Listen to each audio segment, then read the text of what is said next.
Hello everyone, we are on our second to last day here in Ensenada, Mexico, and we are looking out at a beautiful day here in Baja California, and we're going to go check out the town and see what we can see. We're going to take the shuttle today. We're going to look at the Frenzies that's parked right outside today, and we're going to see what else we can find in Ensenada, Mexico today, so come along for the adventure. It's going to be a good one. Here on the front of the ship, I'm walking by our cabin over here. Well, there is a gangway over here. It's kind of interesting seeing what there is to see in front of our ship. And if I turn around, I can see the Frenzies out today. Here's the Frenzy just in front, and then there's the front of our ship right there. The Frenzy's on a 3-day ship cruise right now, so that's kind of interesting here in Ensenada, Mexico. This is kind of an interesting balcony area here. Down here, it's a balcony area for crew members, but we're able to go here. There's some seats actually up here in front. That's interesting. Walking on the balcony here on the 6th floor, and then around the corner here is actually our cabin. That window goes into our cabin from the outside. See if I can see in right now. Looks like our thing is closed. Okay, we just got off the ship. Getting off the ship here is pretty easy. Lots of people wanting to take pictures here off the ship. And we're gonna go out to where the shuttles are and see what the deal is there. I believe we can just go there and pay directly, and I think it's gonna be $4, but we'll see how it goes. Interesting, they are drug sniffing the passengers on the way out of the boat. That's the first time that I've seen that happen before, so that's kind of interesting. No, there's no way we're doing just explore. Yeah.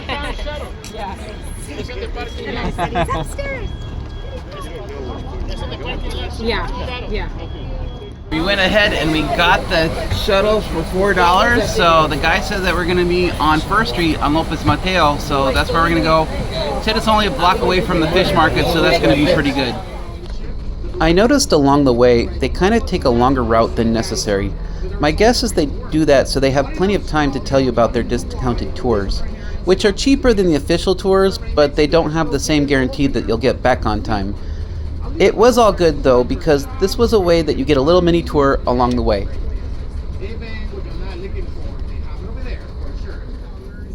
This is called Centro Civica.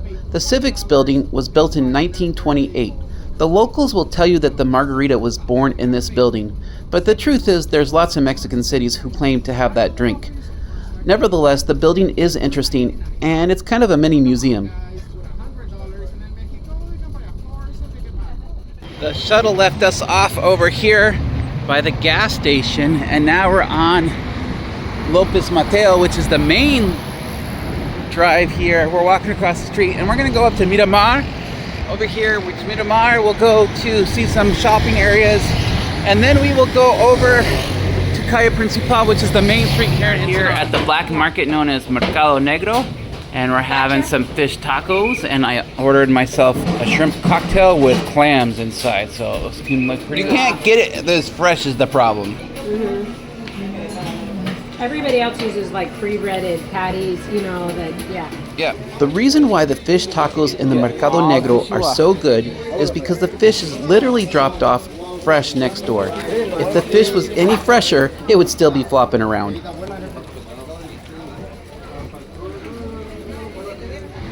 Here we are on Calle Miramar. Calle Miramar is where you have most of the little shops. I think you can probably, if you're going to be shopping for tourist knick-knacky places, this is probably the street that you want to do here on Lopez Mateo and Miramar. The more you go on here on Calle Principal, the first street, is the more that you'll see people trying to sell you tequila. I'm not into tequila, but I know a lot of people like to drink that stuff. When you're in this area, the one thing I would advise you to do is negotiate everything.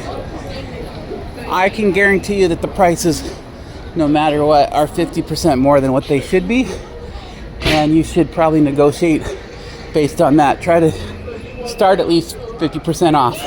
I'm not saying that you're gonna get 50% off, but start there and work your way from there. Over here is the Ensenada History Museum, It's a nice little free history museum. If you have some time, I would suggest you go check it out.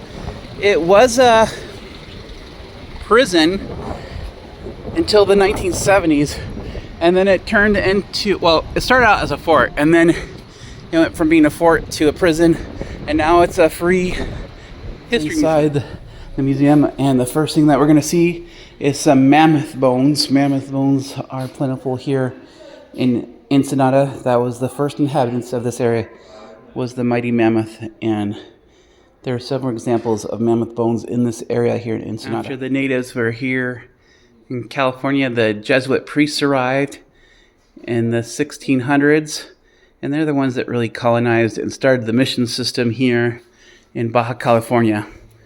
And this is just talking about the different sects. And then here's some native handicraft work here, which is beautiful work. Old isolation rooms from back when this was a prison. Definitely don't want to get stuck in a Mexican prison. Very small areas here.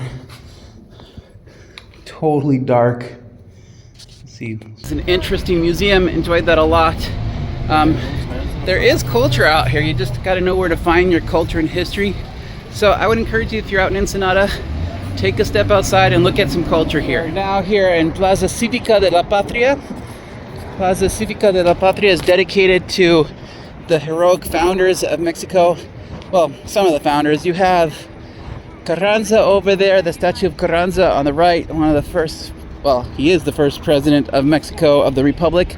In the center there you have Hidalgo, who is like the guy who rang the bell for Mexican independence. He was a Mexican priest who advocated freedom to Mexico. And then on the left, you have Benito Juarez, which is probably the Mexican equivalent to Abraham Lincoln. He advocated rights to the Native Americans here in Mexico. So the three most well-known presidents, well, most well-known heroes of Mexico: Benito Juarez, Father Hidalgo, and Carranza, here at Plaza Civica de la Plaza. And that obelisk over there is dedicated to the Niños Héroes. Almost every city in Mexico has a monument dedicated to the Niños Héroes, and they all look like obelisks like this one. The story of the Niños Héroes is during the Mexican-American War, the United States invaded into Mexico City, and they took over Mexico City. But the last soldiers to defend Mexico City were the academy graduates at Chapultepec Castle.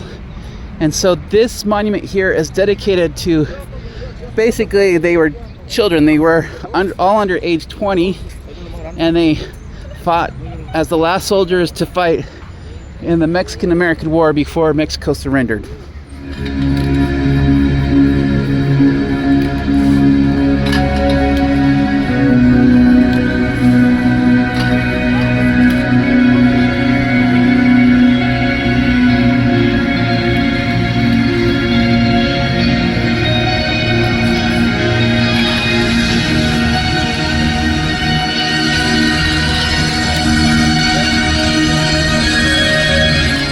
I decided to walk back to the ship, which from the point where the shuttle drops you off to the ship is about a mile, which is really not far, but I like to go shopping. I went to go get some cookies.